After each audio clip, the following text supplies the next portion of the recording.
Tem alguma dúvida das aulas passadas? Alguma coisa para perguntar ou não? Se está tudo bem, podemos continuar. Beleza? Podemos? Hoje vamos falar sobre um outro assunto, aquele lá do como que se comporta, né? Como que se apresentam líderes. Já tá bom, né? Agora vamos falar sobre um assunto aqui um pouco abençoado para nós. Muita gente não gosta, mas alguns gostam. E graças a Deus aqui nessa igreja a maioria gosta. Que é sobre o livro de Malaquias. Malaquias capítulo 3, versículo 6 em diante. Esse estudo é bom porque nós vamos aprender algumas coisas, irmão. Sobre o que Deus pensa sobre este assunto no livro de Malaquias. Aí eu não mandei a matéria, né? Mandei a matéria? Mandei, na semana passada. A semana passada é mesmo, tá lá, a outra parte. Você não veio? Não é. Tem que pagar. É 100 que paga, moleque? Quem não vem, né? Meu Deus do céu.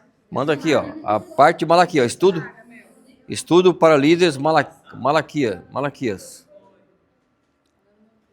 Acharam? Acharam todo mundo? A Monique vai mandar para você, viu, irmão? Mandou? Malaquias capítulo 3, versículo 6. Quem quer ler? Bem alto e sem gaguejar.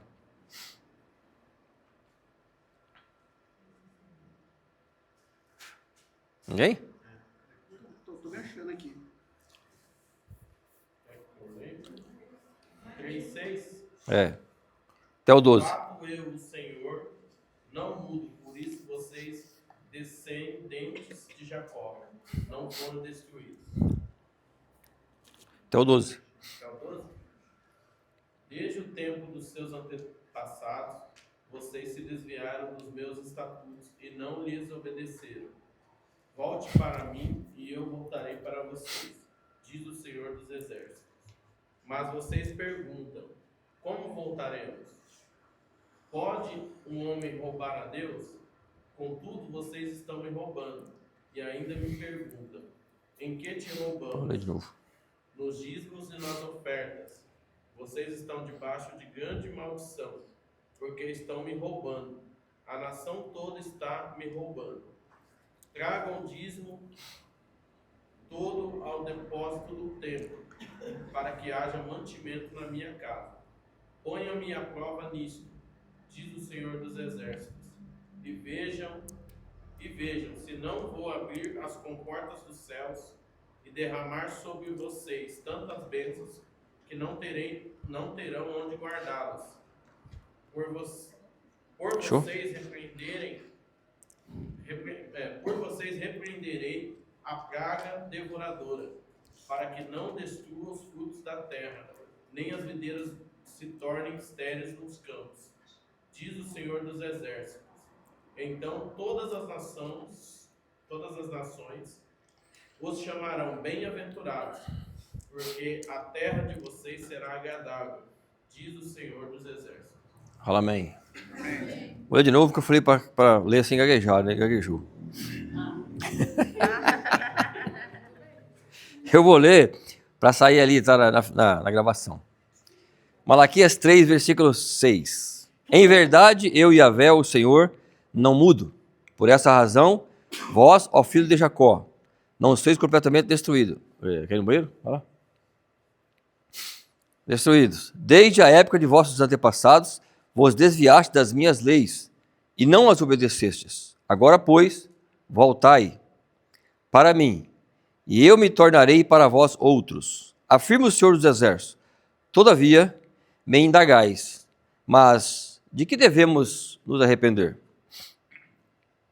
Pode um ser humano roubar algo de Deus? No entanto, estáis me roubando. E ainda ousam questionar? Como é que te roubamos? Ora, nos dízimos e nas ofertas alçadas. Estais debaixo de grande maldição. porquanto me roubais.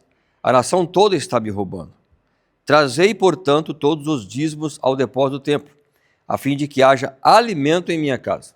E provai-me nisto, assegura o Senhor dos Exércitos, e comprovai com os vossos próprios olhos, se não abrirei as comportas do céu, e se não derramarei sobre vós tantas bênçãos, que nem conseguireis guardá-las todas. Também impedirei que pragas devorem as vossas colheitas, e as videiras nos campos não perderão o seu fruto. Promete Yahvé dos Exércitos. E todas as nações vos chamarão bem-aventurados, porque a vossa terra será maravilhosa. Promete o Senhor dos Exércitos. Fala amém em nome de Jesus. Amém. Querido, o livro de Malaquias, ele é pregado muito nas igrejas, e as pessoas falam muito sobre dízimo e oferta. Mas antes de eu falar sobre esse assunto, que vai incluir outros, eu quero falar sobre o livro todo de Malaquias. Ele tem 4 capítulos, né? Do capítulo 1 ao capítulo 4 tem 4 capítulos. Só o capítulo 1 e o capítulo 4, esses 2 capítulos, é só no meio do capítulo 4 que volta a falar com o povo.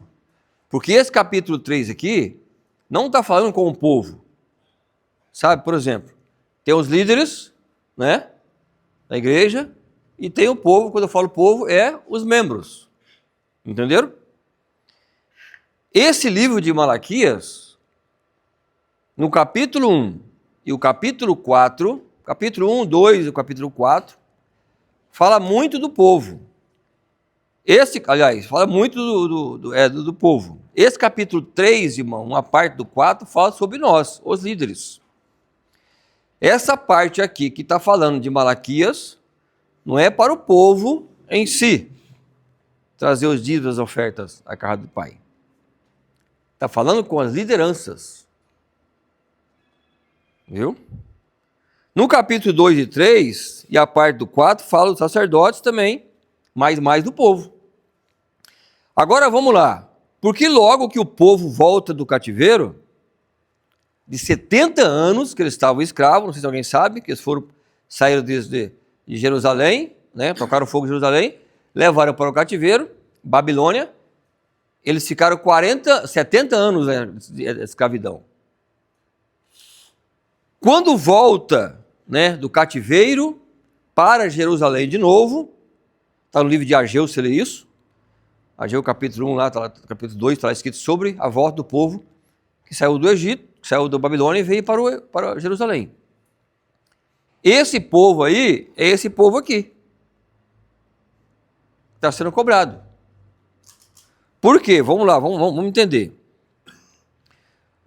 Quando o povo sai, irmão, que eles são sequestrados, que eles são derrotados pelo Nabucodonosor, e eles vão para a Babilônia e ficam lá escravos, né? 70 anos, onde não tinha conversa, tinha que... Aí Deus vai falar para eles, vocês têm que casar, dar seus filhos em casamento, vocês têm que orar pela cidade para ter paz, vocês não podem parar, continua vivendo aí, mesmo sendo escravo. Eles acabam 70 anos, que Deus cobrou deles, porque 70 anos é uma outra história sobre não guardar, né, o 7º ano, que tinha que usar a terra 6 anos, e 1 ano a terra tinha que descansar. Eles fizeram isso e não guardaram.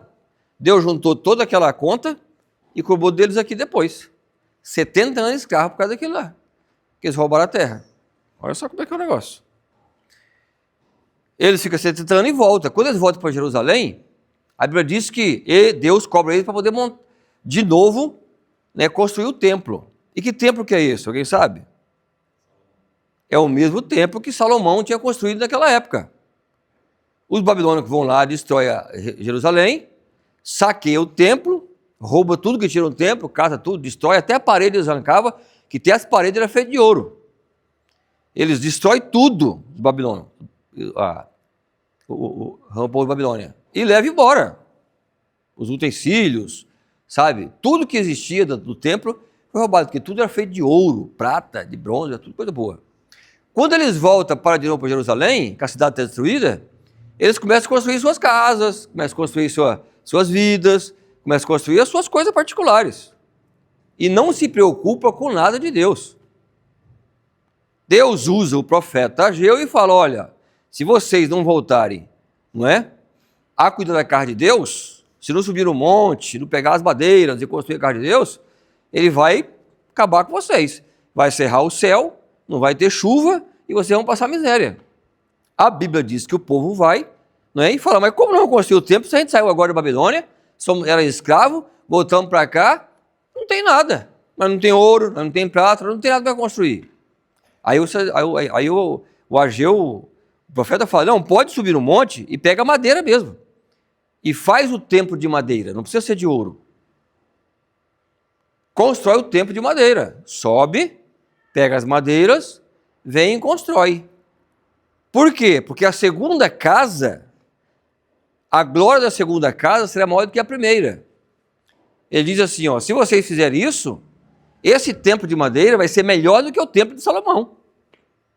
Vai vir mais a graça de Deus, a glória de Deus, né? Porque vocês estão construindo com o que tem, pela fé, pelo amor, pela dedicação a Deus. E ele vai descer a glória mais do que desceu no povo do templo de Salomão. Fala amém em nome de Jesus. Só que vai se passando o tempo, irmão, eles constroem esse templo, eles arrumam o templo, só que não tem sacerdote. Por quê? 70 anos passaram. Morreram, foram mortos no tempo da perseguição, que foram lá, quando eles foram, né, sequestrados, houve morte. Se perderam, sei lá, sumiu, não tinha sacerdote. E aí como que ia começar o templo sem sacerdote? Porque não podia você sacrificar se você não fosse sacerdote. Aí a Bíblia conta que passa-se o tempo e eles não podem fazer nada para Deus, nem comer as comidas sagradas, porque não tinha sacerdote para poder fazer o sacrifício ou abençoar. Não é? Aí passa o quê? Alguns anos. E Esdra era o camarada que tinha dois objetos que provava que ele podia ser um sacerdote, que era o Turim, o Tumim e o Urim. Alguém sabe o que é isso? Hã? São duas pedras, não é, que Deus falava através dela. Ninguém sabe direito como que Deus falava sobre essas pedras. Alguns falavam que jogava sorte. Por exemplo, eles queriam uma resposta de alguma coisa. Ora, vamos para tal lugar, vamos para uma guerra. Aí eles pegavam aquelas pedras, os sacerdotes jogavam aquelas pedras, da maneira que ela caísse, da maneira que ela era a resposta sim ou não. Uns falam que ela acendia, clareava. Só não tem assim uma certeza como que Deus falava com ela. Mas Deus falava através disso. Essas pedras, elas vinham o quê? No peitoral do sumo sacerdote. Né? Só o sumo sacerdote podia ter ela. Então as pessoas vinham da construção desse templo, que demorou, uns falam que demorou 20 anos, uns falam que demorou 40, mas vamos colocar 20 anos aí para a reconstrução desse templo. Nessa reconstrução do templo, as pessoas chegavam e falavam assim, não, eu sou sacerdote, eu sou descendente de sacerdote. Eles iam nos livros antigos, procuravam e não encontravam nada. Falaram, não, você não é. E aí decidiram, só vamos, não é, fazer as coisas, os cultos, as oferendas, o sacrifício lá dentro do negócio, né, porque senão morria se não fosse, quando aparecer alguém que prove realmente que é descendente do sumo sacerdote. Só que Esdra tinha isso, só que Esdra não mostrava para ninguém, porque ele sabia, se ele mostrasse para alguém aquilo, alguém poderia matar ele e tomar, roubar dele. Então ele se escondeu, deixou passar toda a construção do templo, escondidinho, quietinho, ajudando, trabalhando, né, fazendo de tudo, mas não se apresentou que tinha aquele Urim e Turim. Chega na inauguração do templo, quando todo mundo se reúne, o povo se reúne, aquela coisa linda, né, todo mundo se reúne para poder consagrar o templo, Esdra chega e joga o Turim e o Urim no meio do povo. E aí descobre que ele tinha aquilo. E aí Esdra ia ser o responsável pelo templo. Porque jogou na frente do povo, não tinha como ninguém falar nada, né? Ele provou que ele era o sumo sacerdote, descendente desse povo. Por que, irmão, isso?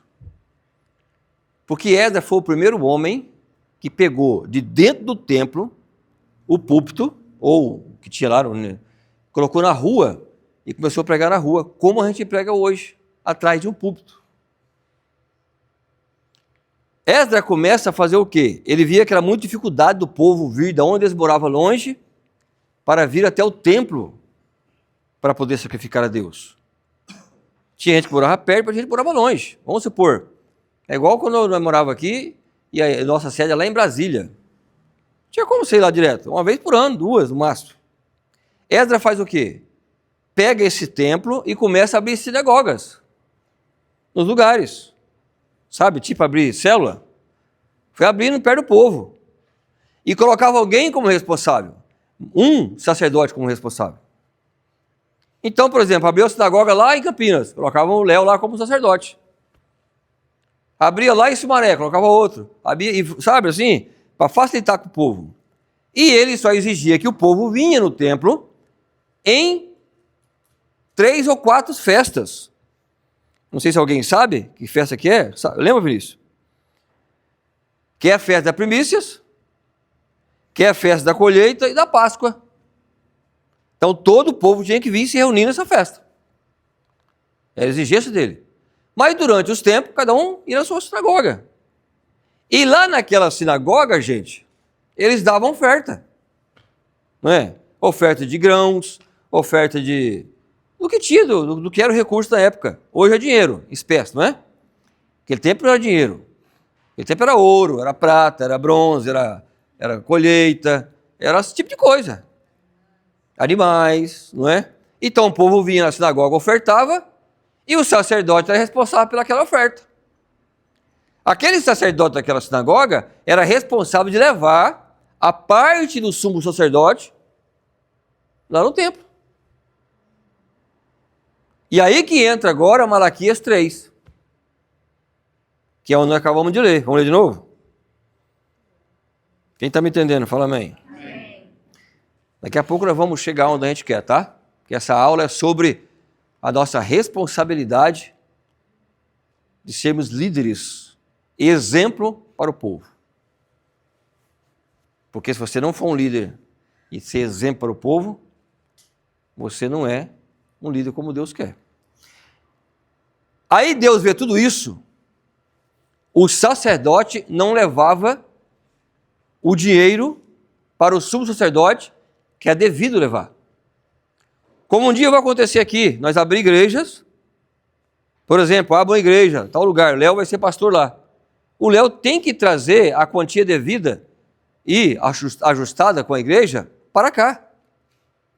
Porque existe vários tipos de maneira de trabalhar com a igreja, com filiais. Existe aquele tipo que você começa uma igreja na sua casa, da sua casa você vai e aluga o salão, e você começa uma igreja ali com aquele povo que se reuniu. Quando dá uma certa quantidade de gente, ela se transforma em uma igreja, ou numa congregação, ou depende do nome da igreja, depende como o pastor trabalha.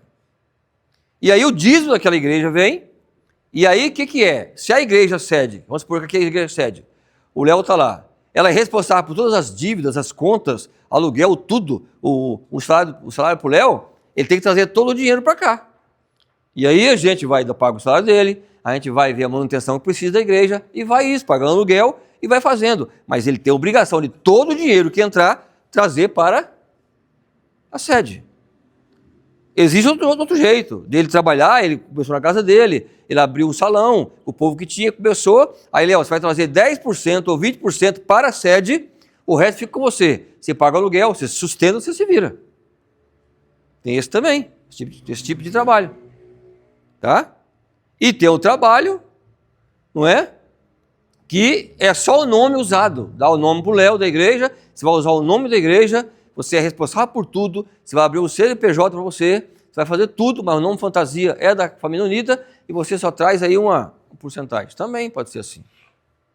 Só que esse é perigoso, né? Porque se a pessoa erra, é o nome da igreja que está lá.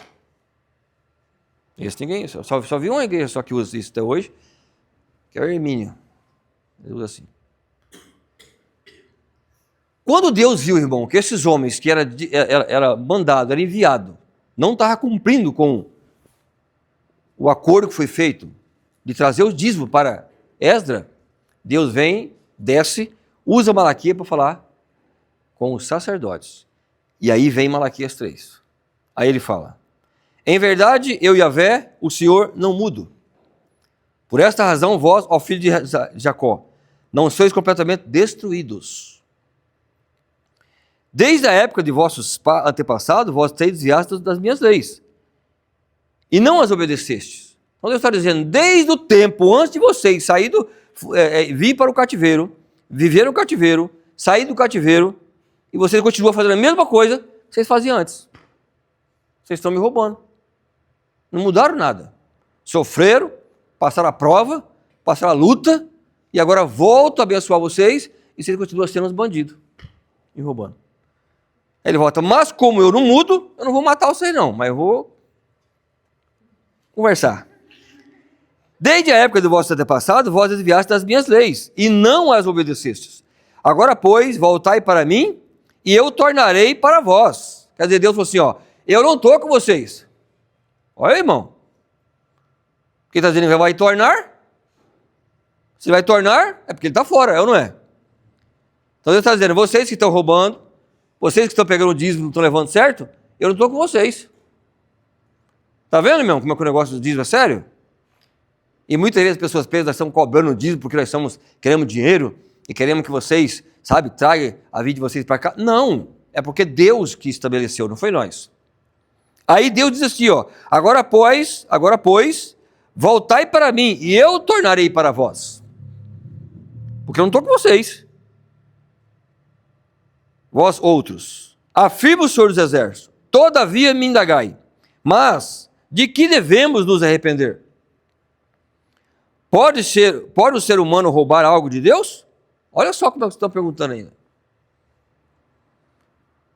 Entenda, como que o ser humano pode roubar algo de Deus se é você que trabalha? Se o suor é seu. Não é? Alguém pode me responder? Como que Deus pode falar que você está roubando ele? Por quê? Porque é Deus que te dá vida. É Deus que te dá saúde. Foi Ele que veio aqui na terra e salvou nós, senão nós íamos para o inferno. Não é? Todo mundo estava condenado a ir para o inferno? Quando Adão pecou? Todo mundo ia para o inferno. Ninguém tinha salvação, gente. Você tem ideia, aquele povo lá antes de Cristo? Abraão, Salomão, todo aquele povo, Moisés foi arrebatado, né? Mas Davi, todo aquele povo que morreu, não foi para o céu. Entendeu? Por que Jesus Cristo, ele é crucificado? A Bíblia diz que depois de 3 dias ele ressuscita. Não podia ser no primeiro? Morreu, puf, né? No dia estava no céu. Por que demorou 3 dias? Por que Deus é tão lerdo? Ele não ressuscitou em 3 dias. Ele ressuscitou no mesmo dia. Só que ele desceu para o inferno. Ele não subiu para o céu, ele foi para o inferno, Jesus. Ele desceu do inferno e a Bíblia diz que ele foi lá e tomou a chave da mão do diabo, a chave do inferno e a chave da morte. Jesus tem a chave da morte na mão e a chave do inferno. Ele tem o poder do inferno e ele tem o poder da morte. A morte não tem poder contra ele. Por isso que eu e você, quando a gente morre, a gente não morre. A gente vai para outra vida, porque nós somos de Cristo, e a morte não chega em nós. Nós morremos aqui essa carne, porque é por causa do pecado. Porque você peca, porque eu peco, nós pecamos, a gente morre, porque esse corpo morre, mas o teu espírito e a tua alma não morrem, gente, em nome de Jesus, amém? Fala amém em nome de Jesus. Porque o nosso Deus, quando ele venceu na cruz, ele não foi para passear não, ele foi lá no inferno, e tomou do diabo isso. Amém? E a Bíblia diz assim, ó. E no cativo, ele pegou, no cativeiro, ele pegou os cativos. Aí ele pegou a chave do diabo, na mão, e da morte, falou, ó, venci você, morte, e venci você, Satanás. Dá a chave aí, quem manda que sou eu. Ele sai dali, e ele vai no lugar onde estava esse povo. E ele prega para esse povo, eu sou Jesus Cristo, aquele que os profetas falaram, antes de ouvir, vocês morreram, e eu estou aqui. Vocês creem em mim? Creio. Então sai daí. Jesus Cristo tirou eles de lá e levou para debaixo do trono de Deus, onde é o paraíso, onde eles estão dormindo e descansando para chegar o dia do arrebatamento. Fala amém em nome de Jesus. Então todo aquele povo saiu daquela situação e veio e está agora descansando em Deus, para esperar o dia em que vai ser arrebatado. Fala amém de novo. Amém. Então, querido, em nome de Jesus Cristo, Deus é tão tremendo, Jesus Cristo é tão tremendo que, né, ele não morreu. Ele deu para nós a vida. Nós não vamos morrer. Ai, pastor, que medo de morrer. Sai a mão, vai só acabar o corpo. Mas você vai continuar vivo. Fala bem, não, isso. Não importa se você morrer de atropelado, se você levar um tiro aí de engano, não importa. Você não vai morrer. Você vai sair desta vida material e vai passar para a vida espiritual, com a mesma mente, com o mesmo pensamento, a mesma pessoa, a mesma coisa, tá? Tudo certinho. E você vai depois dormir e esperar em Cristo, louvado seja o Senhor. Se a pessoa morrer sem Cristo, desviada, a essa pessoa, ela vai direto para o Hades. Onde é o Hades, pastor? O Hades é onde você vai ser atormentado. Não é espancado, é atormentado. Por que atormentado? Porque vai se mexer com a sua mente. Você vai ter o mesmo pensamento agora, você vai lembrar de eu pregando para você aqui agora, você vai lembrar os cultos, você vai lembrar do seu pai, de sua mãe, todo mundo vai lembrar, porque você vai ser atormentado, e nada mais do que tormento do que você ficar pensando que a sua filha não foi para o céu, que o seu pai não foi para o céu, que você está no inferno, tudo ali é um tormento, é ou não é? Aí depois, quando você for jogado para o fogo do lago do inferno, não é? Porque as pessoas falam, nossa, o inferno é a última coisa. Não é. A última coisa não é inferno. O inferno é esse. A última coisa é o lago de fogo e de enxofre. Que aí você vai ser jogado. Satanás, seus demônios e seus adeptos. Vai queimar de noite e não vai ser consumido a pele.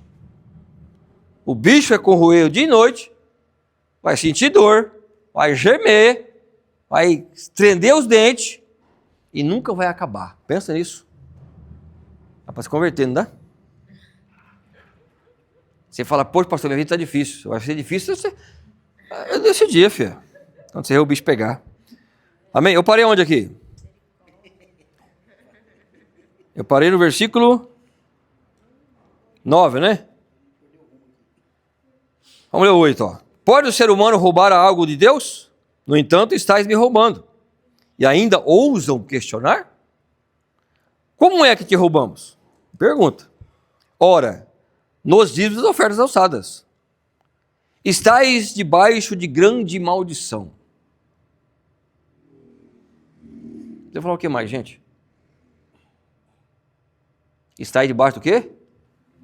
De grande maldição. Não é uma maldiçãozinha pequena, não. É grande. Olha só. Porquanto me roubais, a nação toda está me roubando. Por que fala a nação toda está me roubando? Alguém sabe me dizer? Não eram os sacerdotes? Porque naquela época, gente, não era que nem hoje. Hoje nós estamos aqui no Brasil, nessa nossa cultura, né? Quem aqui já foi católico? Ensinaram você a dizimar lá? Eu fui e nunca me ensinaram. Quem aqui foi macumbeiro? Ensinaram você lá? Não. Não? Foi macumbeira? Aí. Não é? Quem foi aqui espírita? Allan Kardec? Entendeu? Não é? Uma amiga minha foi, ela falou que tinha uns negócios lá de Jesus, mas eu não acredito. O Allan Kardec, Allan Kardec, esse povo, eles são um povo que nós tínhamos que ser que nem eles. Se pegar fogo ali numa casa ali, eles são os primeiros a ajudar. Porque eles creem que você doando, você vai ser salvo. Tem a ver com a famosa caridade. Caridade, a obra, né? Entendeu? Eles creem nisso, nós somos os primeiros. Então, por exemplo, aqui no Brasil, que eu vi até hoje, o que ensina a dizimar é só a igreja evangélica. Que ensina mesmo a Bíblia, de verdade. Que vive pela Bíblia. Porque todas essas religiões que eu falei, ela usa a Bíblia. Só que não segue a Bíblia, só lê. Nós lemos e entramos dentro dela e vivemos ela. Acertando ou errando, mas vivemos isso, não é? Nossa direção, a nossa bússola para a nossa vida é ela. E a Bíblia diz aqui que nós temos que ser dizimistas. E a gente aprende a ser dizimista. Uns mais rebeldia, mais vai chegando até que aprende. Espero que antes de morrer consiga. Lá não, era todo o povo. O país inteiro dizimava. Lá eles vivem pelo Pentateuco. Tanto quem é crente, quem não é crente. Depois, antes era o Pentateuco, que era a lei de Moisés. Depois agora tem os cristãos. Mas todos eles crê que Deus existiu. Uns não crê que Jesus Cristo é Deus. Mas todo mundo crê que Deus é Deus lá. Todos eles creem que Deus é Deus. Judaísmo. Entendeu? Ortodoxo. Aí tem os romanos, ortodoxos também. Então, quer dizer, esse povo crê que Deus existe. Então, o Pentateuco fala de Deus, não fala de Cristo. E ali fala das ofertas. Nós estamos falando aqui dos dízimos. O judeu é um dos mais fiéis. Os mais fiel. E outros, os judeus, eles não dão 10%, como a gente fala. Quem dá menos lá, quando o cara é mais incrédulo, eles dão 40%. Porque eles falam, se eu fizer o que a Bíblia diz, eu estou sendo como Jesus Cristo disse, estou sendo um fariseu. Que é uma obrigação. Agora, quem é de Deus, Jesus Cristo, faz muito mais, porque é pelo amor. Se fazer o 10%, irmão, é o mínimo que a lei exigia. Até fariseu fazia. Agora, quem dá os 10, além dos 10, a muito mais coisa, é porque ama Cristo. Fala amém, em nome de Jesus. Amém? Então, quando eu dou só o dízimo, eu estou fazendo mais que obrigação. Mas amém, é um bom começo. Então, toda a terra lá, todo o país dizimava. Por isso que a briga era grande, quem que ia ser o sumo sacerdote. Porque ia tomar conta de todo esse dinheiro. Imagina um país todo dizimando. É que nem o Lula, né? Imagina lá. O cara que é rei, não é? Não é muito dinheiro. Entendeu? Um povo fiel. Não tem judeu pobre, por causa disso. Fica a maior riqueza de todo mundo é dos judeus. Entendeu? Esse tempo atrás está 50 e pouco por cento, deve estar muito mais. Então, quer dizer, irmão, Deus é o Deus da prosperidade. Fala amém em nome de Jesus. É nós aqui não cremos, não aprendemos sobre Ele.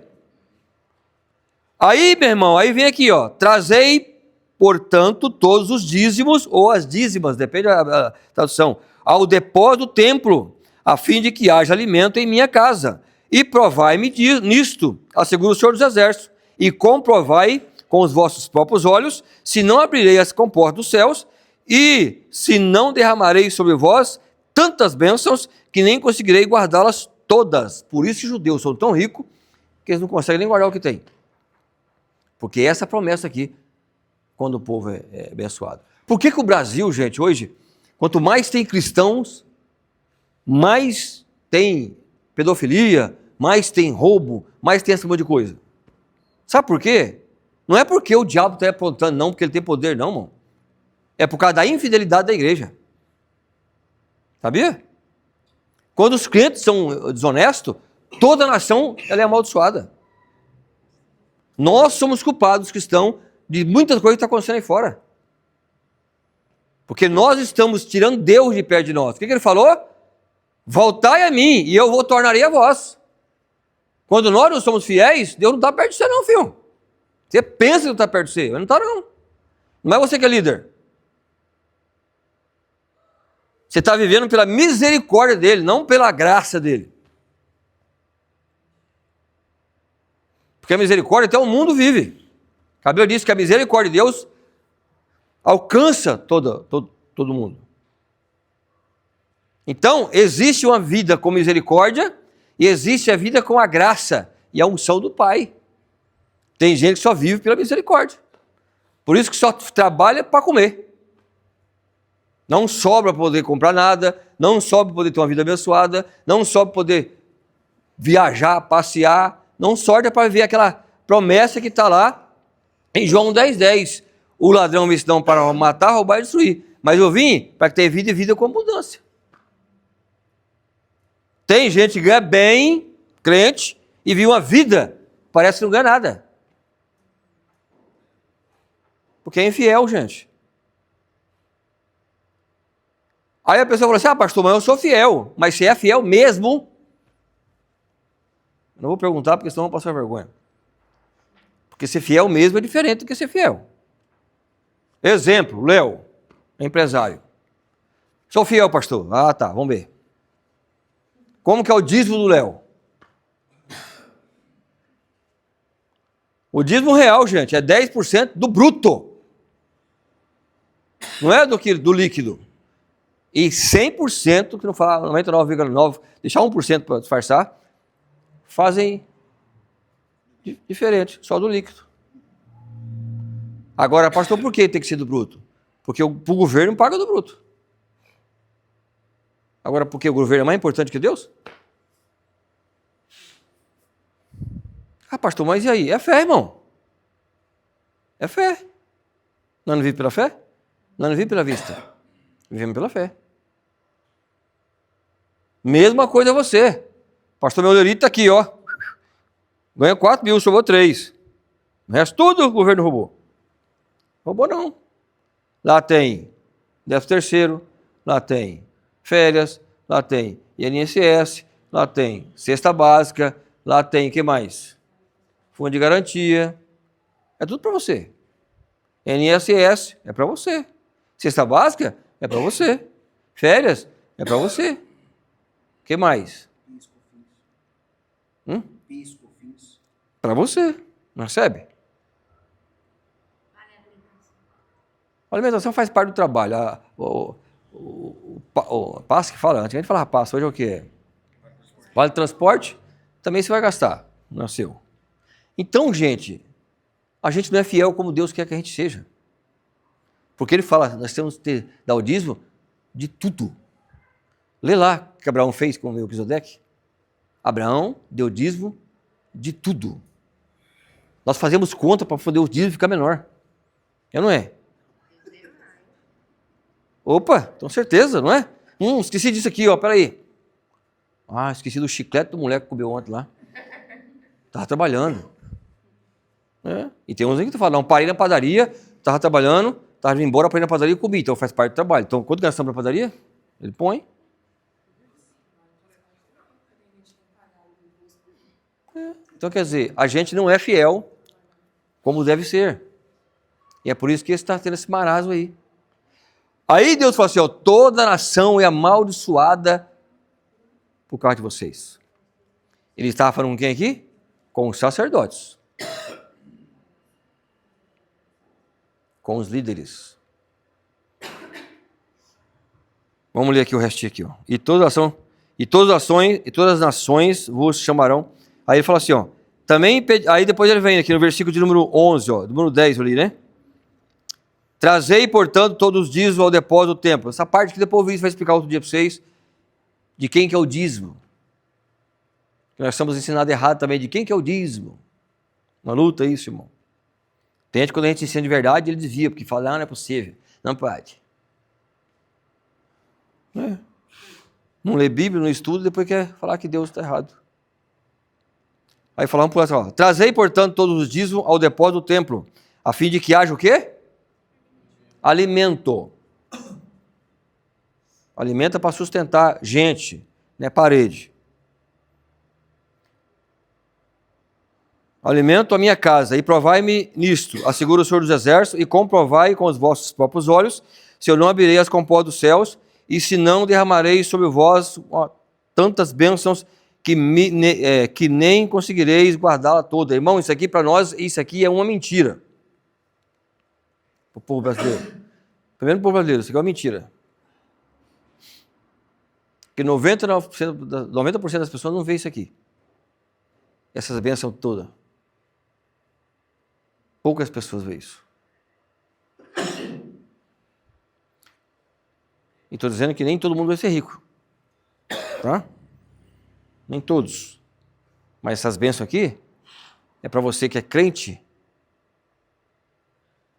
E todo mundo só pensa em dinheiro, né? É ter paz, ter uma família abençoada, é ter uma vida abençoada, É você dormir, deitar e dormir. É você acordar. É você ter paz, irmão. Coisa que dinheiro não compra. Viu? Sei que tem gente que gasta mais com remédio do que com chorizo. Não é? Gasta 600, 700 pau de remédio, mas não tem coragem de comprar 500 de chorizo para o churrasco. E fala de benção. Não é? Guarda, tem gente que é assim, ó. Como o povo é. Vou guardar um dinheirinho, porque na hora da dificuldade, não é na hora, não guardo dinheiro para poder passear e viver, é na hora da dificuldade. Eu já guardo dinheiro para dificuldade. Profetizando na vida. É o contrário. Ele não guarda dinheiro para poder ter uma vida abençoada, ele guarda dinheiro para poder pagar a guerra.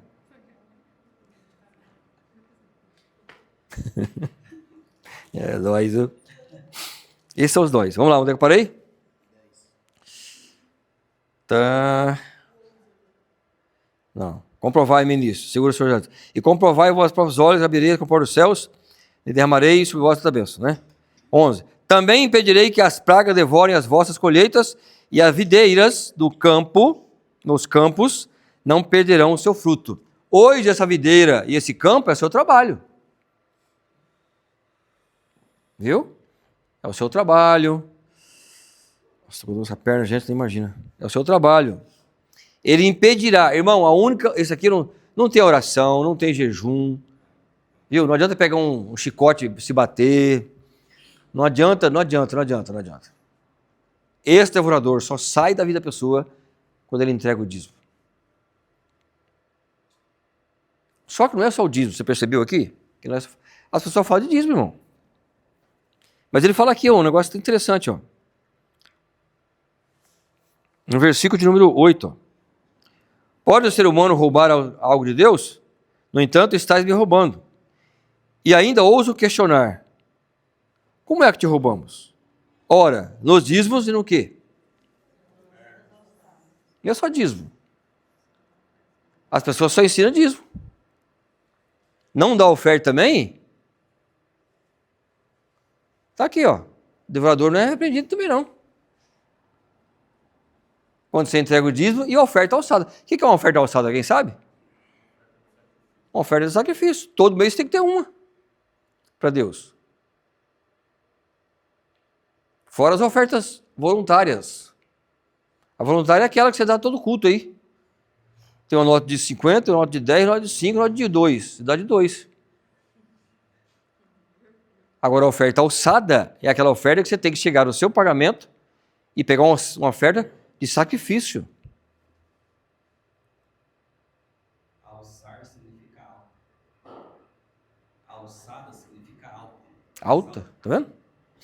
Ali, ó, depois que eu digo vai ensinar direito. Então, quer dizer, rouba 2 vezes, não rouba uma. É um conjunto, meu irmão. Não tem como dizer para você, pastor, não concordo. Então rasga a sua Bíblia aí, essa parte, e não leia mais ela. Mas não vai deixar de existir, porque você não vai ler. Vai continuar existindo. Então, é nos dízimos e nas ofertas. Irmão, por que nós faz aqui uma ofertinha de R$100 aqui, toda ceia? Para ver se alguém pega ela e usa como alçada. Sabia? Tentando te ajudar e vocês amaldiçoam nós. De novo, toda semana, todo mês. Eu tentando arrancar vocês da maldição. E aí eu sou amaldiçoado pela boca de vocês. Não, amaldiçoado não, né? Tenta me amaldiçoar. Por isso que Deus fala, quando você pega um voto e você não entrega, você é considerado como tolo para Deus. Fala assim, vocês estão com frio? A aula também é chata, né? Vai melhorar. Versículo 11. Também impedirei que as pragas devorem a vossa colheita. Então tudo que você tem vai ser abençoado. Todas as ações vos chamarão bem-aventurado, porque a vossa terra será maravilhosa, promete o Senhor dos Exércitos. Essas ações aqui são seus vizinhos, são seus parentes, são seus parentes, seus amigos. eles vão olhar para você e vai ver diferença. Não é assim quando você se converte? Você é um miserável, aí você se converte, você muda até a roupa, corta o cabelo, dá uma melhoradinha, começa a andar cheiroso, bonito, não é? Aquelas guerras, as panelas param de voar dentro de casa, não é? Para aquela guerra do marido, aquele bate-boca, aí as pessoas começam a perceber. O que está acontecendo ali, né? Está engordadinha, vai chegar lá, entendeu? Então começa a mudar, as pessoas começam a ver, gente. E você sabe que isso é um dos testemunhos que Deus usa para salvação de alma lá fora? A sua mudança para melhor? Sabia? Deus está pregando para o povo lá fora através de você. E quando você é fiel, você começa a crescer, você começa a prosperar, você começa a ser abençoado, as pessoas começam a ver, e elas não podem falar, talvez não fala para você, mas fala com o outro. Pô, você lembra ali do Eric? Hoje até casou, gente. Não é? Aí casou. Tá cara firme, não anda mais da cachaça, não bebe mais. Entendeu? Não é? É.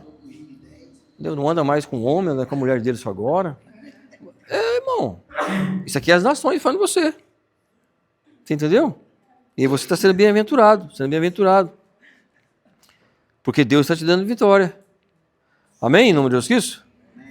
Então, seja fiel em nome de Jesus Cristo, porque Deus vai te abençoar poderosamente.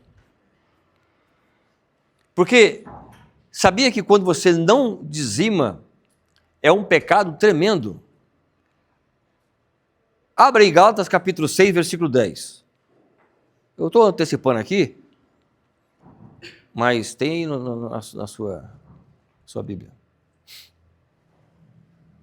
Gálatas, capítulo 6, versículo 10. Quem quer ler? Sendo assim, quando temos oportunidade, façamos o bem a todos, principalmente aos da família da fé. Olha, tremendo. Então, quer dizer, dar o dízimo e fazer o bem. Já pensou, pastor Eugênio? Uma conta de uma igreja, né, nas pessoas. E aí, pastor, eu preciso que o senhor vá em tal lugar visitar fulano, preciso que o senhor vá em tal lugar fazer o casamento, preciso que o senhor vá em tal lugar fazer um velório. Aí eu falo assim, irmão, não posso não, que eu estou trabalhando. Você acha justo? Não é? Aí a pessoa fala assim, meu pastor não faz visita, o pastor não faz nada, porque ele trabalha. Mas porque o povo não faz o bem, que é o dizimar.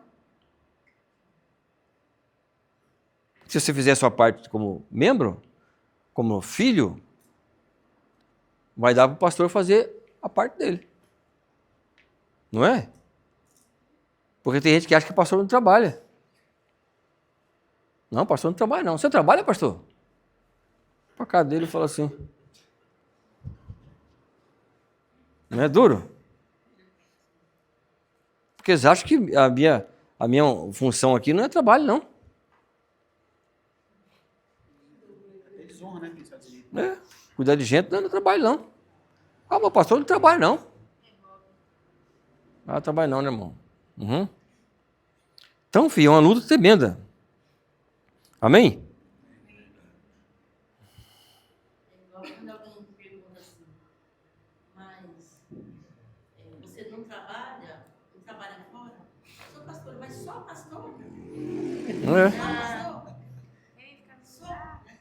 Aí uma vez eu vi um vídeo, pessoal, falando assim, que o médico chegou, foi atender o pastor, e o pastor estava lá, né? Aí ele conversando, e aí ele falou assim, o que você faz da vida? Ele falou, sou pastor. Aí ele falou assim, mas só pastor? É só. E o senhor faz o quê? Eu sou médico. Só médico? Ele falou, eu me dediquei há tantos anos estudando, e na minha profissão é médico. Ele falou assim, então é a minha dedicação, me dediquei há tantos anos, hoje sou pastor. Você vê como que é, né? Tá vendo como é que é difícil? Então, gente, ó, chegando aqui, ó. Existe o tribunal de Cristo. Esse tribunal de Cristo, um dia, nós vamos chegar nele. Eu, você, todo mundo. Agora, como que eu sou pastor, você é líder, e nós fazemos o quê? A gente prega, não é? E quando a gente prega, nós estamos levando o quê? E a palavra é o quê? Hã? É a verdade. Não diz que a palavra é a verdade? A palavra é a verdade. Agora, como que eu levo a verdade sendo um mentiroso? Tem como entender isso? Como que eu vou pregar uma palavra de Deus, você é um pregador, você é um líder, sendo que eu não cumpro a Bíblia? Eu não aceito dízimo, como eu já vi muitos líderes dizer isso, eu não aceito dízimo, não. E é obreiro em certas igrejas. Um dia eu estava conversando com um pastor da Amanda, lá naquela última igreja do Amanda lá. Era um pastor, um amigo meu, era pastor lá. Ele foi embora para outra cidade. Aí ele, mais uns dois obreiros dele, lá conversando, papai, e o menino falou assim, pastor, eu vou pregar domingo, em tal lugar. Não, eu conheci o rapaz e falou assim, vai pregar na nossa igreja lá, na tal Amanda. Aí marcamos para domingo.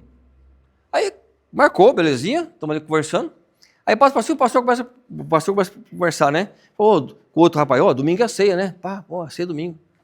Eu falei, domingo é ceia? E o rapaz, é da igreja dele, vai pegar a nossa igreja? Eu falei, senhor irmão, você não toma ceia? O pastor dele aqui, outro rapaz. Eu tomo, pastor. Quando você toma ceia? Porque domingo é ceia da sua igreja? Você vai pegar na minha? Não, mas depois eu tomo. Eu falei, não, você não vai pregar, não. Você é obreiro. Você vai ter que tomar ceia do seu pastor. Dia de ceia você não tem que pegar de igreja nenhuma. Você tem que tomar na sua igreja ceia. Você tem a sua casa. Pode pegar onde você quiser, mas tem que voltar para sua casa, se alimentar, depois você vai. O pastor olhou para ele e falou assim, tá vendo? Eu não falo com vocês? Eu falei, pois obreiro nenhum meu, pastor. Sai dia de ceia para pregar. Se sair, é rebelde. Se rebelde, não fica comigo. Porque, irmão, como que eu vou ensinar aquilo que eu não faço?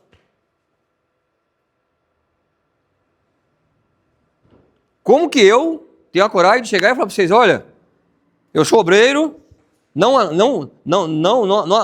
acredito e não aceito dízimo, eu não entrego. E vai subir aqui um dia e vai ter. Aí nós fazemos uma série, vamos fazer uma série esse mês sobre o dízimo e oferta. Aí eu falo, Léo, vai pregar. E ele não é dizimista. Tem que subir aqui e morrer, irmão.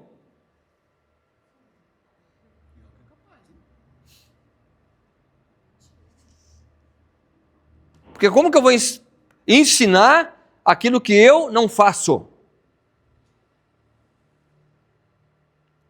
Como que eu vou querer ensinar? Porque, não, você não sabe o problema que é você ser um ensinador.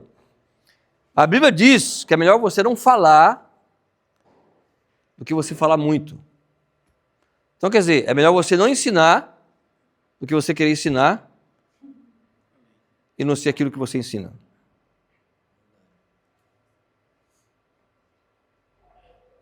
Quantos homens aí caiu já? Gideão mesmo caiu uma parecendo povo indo pro Gideão e dormir com a mulher no motel. Deus quebrou todos. Porque a Bíblia diz que ninguém fica no altar de Deus com engano. Lembra de Saul? Saul ficou 13 anos, irmão. 13 anos no poder, sem Deus estar com ele. Foi os 13 anos que Deus levantou Davi. Quando Deus levantou Davi, agora eu mato Saul. Então tem gente que está aí, querendo, entra por aqui, sai por aqui, não sei o que lá mais, mas Deus está deixando. Uma hora Deus vai falar assim, bom, vem cá. E quando ele puxar a corda, meu irmão, A Bíblia diz que quando Deus age, ninguém impede. O diabo pode levantar contra você, o inferno todo. Fica tranquilo, que Deus tem Deus para te defender. Mas se Deus levantar contra você, quem é que vai te defender? Pode chamar ajuda do diabo, chamar ajuda dos demônios, não tem conversa, filho. Não vai ter jeito. Então, ande certo. Porque uma hora, Deus puxa o tapete, irmão. A corda no nosso pescoço, ele vai dando corda, vai dando corda. Quando ele puxar, vem pelo pescoço, não tem como fazer nada. Por isso que Deus falou assim, ô ladrões, vocês estão me roubando, hein? E não vou matar vocês porque eu continuo sendo Deus misericordioso. Mas se conserta. Se vocês se consertarem, eu tornarei a vós. Deus estava longe deles. Só tinha nome de sacerdote, só tinha carteirinha, mas não tinha Deus, nem unção. O que adianta? Só aparência. E tem muitas igrejas hoje em dia no país que só tem aparência de igreja de crente. Mas Deus não está lá.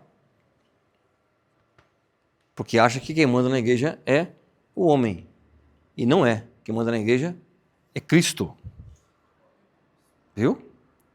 É Ele que manda.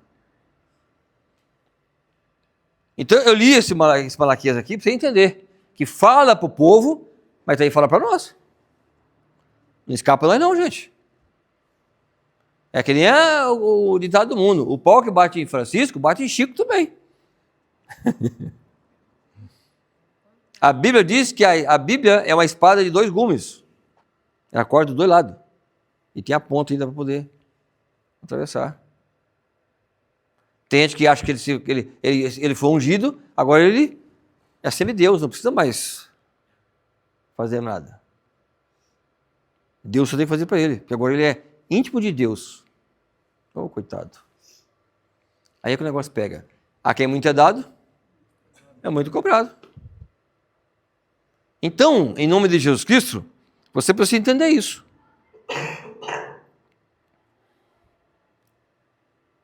Então eu, pastor, não sou isento, você é obreiro, não é isento, você é membro, não é isento, você missionário, não é isento, você apóstolo, não é isento, ninguém é isento de dizimar. Todo mundo tem que fazer isso. Todo mundo.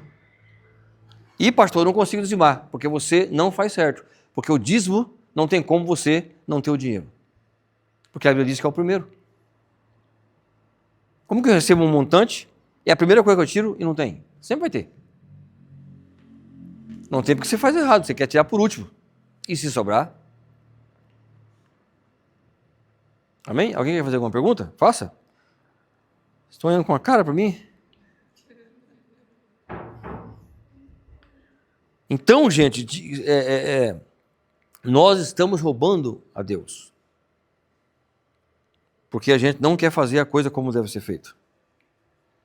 E precisamos fazer a coisa certa para poder entender que dízimo é algo do céu, não é do homem.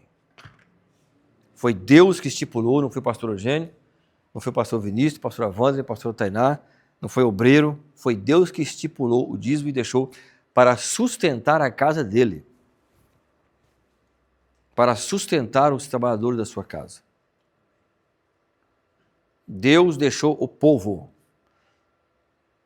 E o povo ainda é abençoado por essa obrigação. Que ele promete, Deus, que vai abrir as janelas dos céus, que a janela só abre quem está dentro da casa. Então, quem está dentro do céu é só Deus, ele pode abrir, e vai derramar as bênçãos sobre nós, e nós seremos abençoados. Amém? Quem entendeu essa parte? Se alguém não for aqui dizimista, peça oração hoje, para a pastora, para mim, não vamos orar para você ser. Mas não sai daqui sem ser, não. Pastor, eu fiz errado até hoje. Pai, eu quero me consertar. Vamos orar. Não tenha medo. Porque você vai ser abençoado. Amém? 9h. Eu quero falar sobre outro assunto hoje. Irmãos, eu vejo que as pessoas... Então, essa parte do dízimo, entendemos que nós, líderes, temos que ser exemplo do povo. Amém? Você tem que responder para o povo, eu sou dizimista de cabeça erguida, sem pestelejar, sem gaguejar. Não é? Você tem autoridade de você pegar e falar para a pessoa sobre o assunto. Você tem autoridade de você orar pela pessoa que pede oração sobre dízimo, sobre oferta, sobre tal coisa. Esse aqui vai ser rápido. Vamos falar agora sobre a liturgia do culto.